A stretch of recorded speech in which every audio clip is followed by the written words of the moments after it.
Hello everyone, मैं doctor ममता अग्निहोत्री, राज hospital Kanpur से। आज हम लोग एक प्रेगनेंसी की बहुत सीरियस प्रॉब्लम है जिसको डिस्कस करेंगे और उसके बारे में बताएंगे कि उससे माँ को और बच्चे को क्या नुकसान हो सकता है। नॉर्मली जब प्रेगनेंसी होती है तो प्रेगनेंसी की तरफ सारा फीटस की तरफ ब्लड जाता है, जिसकी वजह से माँ के ब्रेन में, माँ के सब जगह ऑर्गन्स में ब्लड कम हो जाता है। तो यूजुअली हम लोग के पास पेशेंट्स लो बीपी करके प्रेजेंट करते हैं, लेकिन कुछ ऐसी कंडीशंस होती हैं जिनमें कि ब्लड प्रेशर बढ़ जाता है प्रेगनेंसी में। इसको प्रेगनेंसी इंड्यूस्ड हाइपरटेंशन कहते हैं या PIH कहते हैं। ये एक सीरियस प्रॉब्लम है क्योंकि इससे माँ के ऊपर भी इफेक्ट होता है और जो गर्भ में पल रहा बच्चा होता है उसके ऊपर भी इफेक्ट होता है। तो हम लोग इस बात को आज डिस्कस करेंगे कि ये किन कारणों से होता है, इसको कैसे प्रिवेंट किया जा सकता है और इसका क्या ट्रीटमेंट है। तो सबसे पहले जो सबसे इंपॉर्टेंट बात है वो ये है कि हम लोग किस वीक पे बीपी, मतलब जैसे कि पेशेंट सबसे पहले हम लोग के पास OPD में आती है और हम लोग उसका ब्लड प्रेशर मॉनिटर करते हैं। तो जैसे कि अर्ली प्रेगनेंसी में पेशेंट आती है और उसका बीपी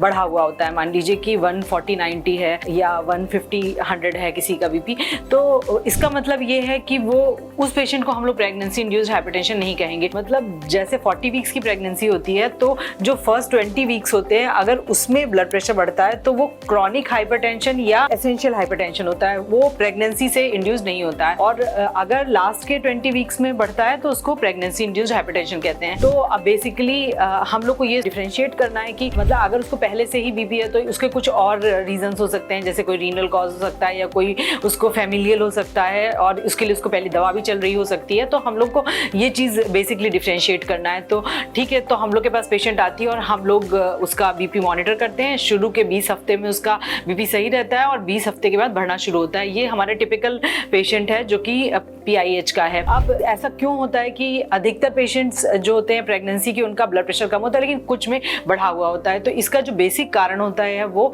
प्लेसेंटा होता है या आंवल होती है। जब प्लेसेंटा या आंवल फर्स्ट 3 महीने में बढ़ती है और जब ठीक से बन के पूरी तैयार हो जाती है तब फिर सारा जो प्रेगनेंसी का कंट्रोल है, टेक ओवर करती है, वो प्लेसेंटा ही करता है। तो माँ से सारा जो ब्लड है वो बच्चे तक जाने का काम ये प्लेसेंटा के माध्यम से ही होता है। तो ये जो इसके विलाई होते हैं ये यूट्रस के अंदर बनते हैं और जाके कनेक्शंस क्रिएट करते हैं।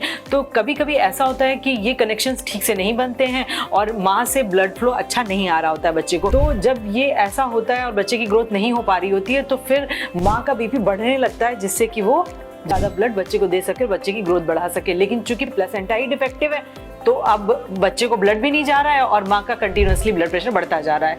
तो इसकी जो फर्स्ट स्टेज होती है उसको PIH कहते हैं, जिसमें कि सिर्फ बीपी बढ़ना शुरू होता है। लेकिन कई बार ऐसा होता है कि पेशेंट OPD में आती है और हम लोग मेजर करके देख रहे होते हैं कि बीपी बढ़ा हुआ है, लेकिन एक्चुअली पेशेंट नहीं बताती है कि उसको कोई भी बीपी बढ़े होने की वजह से परेशानी है। और कई बार पेशेंट ये मानती भी नहीं कि उसका बीपी बढ़ा हुआ है, मतलब कहती है कि हमें कोई दिक्कत नहीं है। तो ये इनिशियल स्टेज है जो हम लोग देखते हैं। फिर उसके बाद क्या होता है कि इस बढ़े हुए बीपी का इफेक्ट लिवर पे और किडनी पे होने लगता है। जब लिवर और किडनी पे होने लगता है तो किडनी से, गुर्दों से जो है प्रोटीन छन छन के बाहर निकलने लगता है और हाइपोप्रोटीनीमिया होने लगता है, जिसकी वजह से पेशेंट के हाथ में सूजन, पैर में सूजन और कई बार पेट की जो स्किन होती है, जैसे एक तो बच्चा बढ़ ही रहा है क्योंकि पेट में बच्चा है इस वजह से पेट बढ़ रहा है, इसके अलावा जो पेट की स्किन होती है उसकी स्किन में भी वाटर कंटेंट बढ़ने लगता है, वाटर रिटेंशन होने लगता है क्योंकि प्रोटीन की कमी होने लगती है।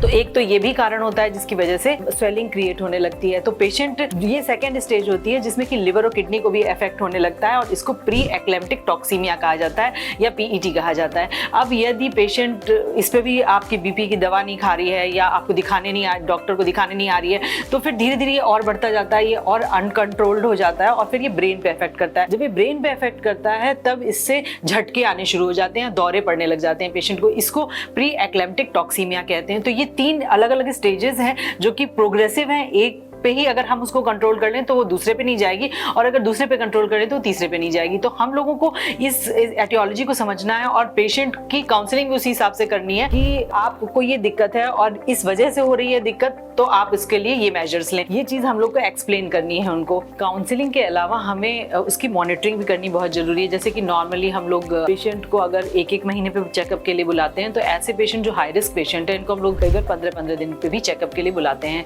इसमें हमने बेसिकली क्या देखना होता है, जैसे कि इनका वजन एक्सेसिवली बढ़ तो नहीं रहा है, इनका बीपी हम लोग अगर दवा चला रहे हैं तो दवा कई बार एक दवा या 2 या 3 दवा चलानी पड़ती हैं बीपी को कंट्रोल में लाने के लिए। तो हम लोग को ये देखना है कि बीपी का कंट्रोल सही है कि नहीं। या हम लोग पेशेंट को ये भी बताते हैं कई बार कि घर में जाके वो चार्ट बनाएं और वो चार्ट लेके आए, हम लोग को दिखाएं कि उनका सुबह दोपहर और शाम का बीपी क्या चल रहा है। तो बेसिकली हम लोगों को ये चीज मॉनिटर करनी बहुत आवश्यक है। इसके अलावा हम लोग ब्लड शुगर भी मॉनिटर करते हैं, क्योंकि कई बार ये दोनों चीजें जेस्टेशनल डायबिटीज और हाइपरटेंशन साइमल्टेनियसली भी हो सकते हैं पेशेंट को, इसलिए हम लोग को वो चीज भी मॉनिटर करनी जरूरी है।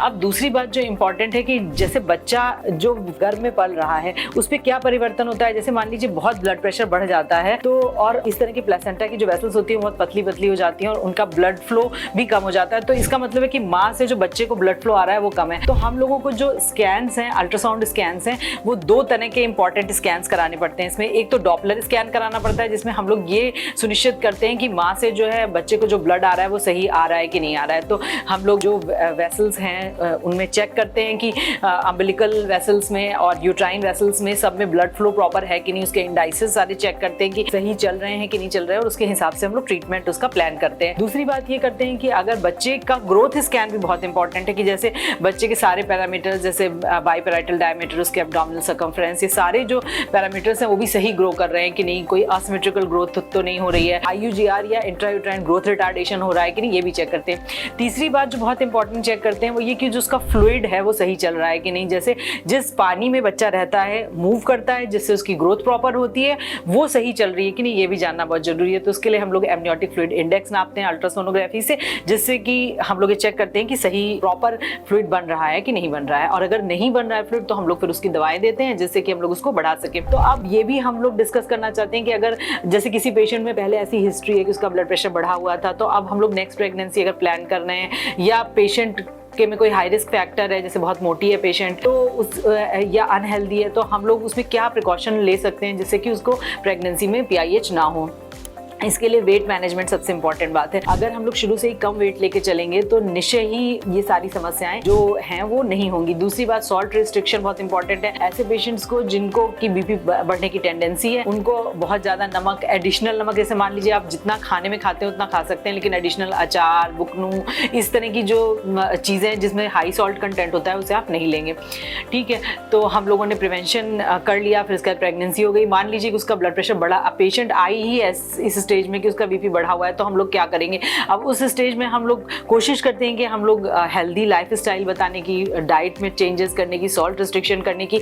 इसके अलावा हम लोग जो भी मेडिकेशन ब्लड प्रेशर को कम करने के लिए मेडिकेशन देते हैं वो बहुत इंपॉर्टेंट है। और इसके अलावा हम लोग मॉनिटरिंग बहुत इंपॉर्टेंट है। और जो बेसिक चीज़ है वो ये कि जो प्लेसेंटा है वही डिफेक्टिव है, वही कल्प्रिट है। और अगर प्लेसेंटा जब तक रहेगा, यानी प्रेगनेंसी जब तक रहेगी, तब तक कई बार बीपी नहीं कंट्रोल होता। हम लोग उसको सिर्फ प्रोलॉन्ग कर सकते हैं। जैसे कि मान लीजिए कि हमारे पास 34 या 35 वीक्स पे पेशेंट आती है और उसका बीपी बहुत बढ़ा हुआ है, तो हम लोग ये कोशिश करेंगे कि हम लोग बीपी से कंट्रोल कर लें 2-3 हफ्ते, और फिर जब डिलीवरी हो जाए। तो मतलब डिलीवरी होना ही सबसे इंपॉर्टेंट बात है। अगर डिलीवरी हो जाती है तो फिर ये सारी चीज़ें, सारी प्रॉब्लम नॉर्मलाइज हो जाती है, क्योंकि डिफेक्टिव प्लेसेंटा ही है तो फिर आप कुछ भी ट्रीटमेंट करके उसको बिल्कुल चेंज नहीं कर सकते। तो मॉनिटरिंग बहुत इंपॉर्टेंट है, इस चीज़ को पहले से ही प्रिवेंट करना इंपॉर्टेंट है। और जब पता चले तब आप जितनी जल्दी हो सके बच्चे का डेवलपमेंट पूरा हो जाए, आप डिलीवरी कराएं, जिससे कि हम लोग इस प्रेगनेंसी इंड्यूस्ड हाइपरटेंशन, उसके कॉम्प्लिकेशंस से बच सकें। इसके अलावा कई बार ऐसा भी होता है कि डिलीवरी हो गई पेशेंट की, उसके बाद भी 24 से 48 घंटे के अंदर उसको फिर भी फिट्स आ सकते हैं या एक्लेम्शिया हो सकता है। तो इसलिए डिलीवरी के बाद भी हम लोगों को 2 दिन तक बहुत अच्छी मॉनिटरिंग बीपी की करनी जरूरी होती है। ये जानकारी अगर आपको अच्छी लगे तो आप अपने फ्रेंड्स में, अपने रिलेटिव्स में इसको शेयर करिए, जिससे कि पहले से ही लोग इस चीज़ के लिए अवेयर हो। क्योंकि बहुत लोग जिनको बीपी नहीं बढ़ा होता है, जिन्होंने नहीं देखा होता, वो नहीं समझ पाते हैं कि बीपी बढ़ने के क्या कॉम्प्लिकेशन है, इससे मदर को क्या दिक्कत हो सकती है और बच्चे को क्या दिक्कत हो सकती है।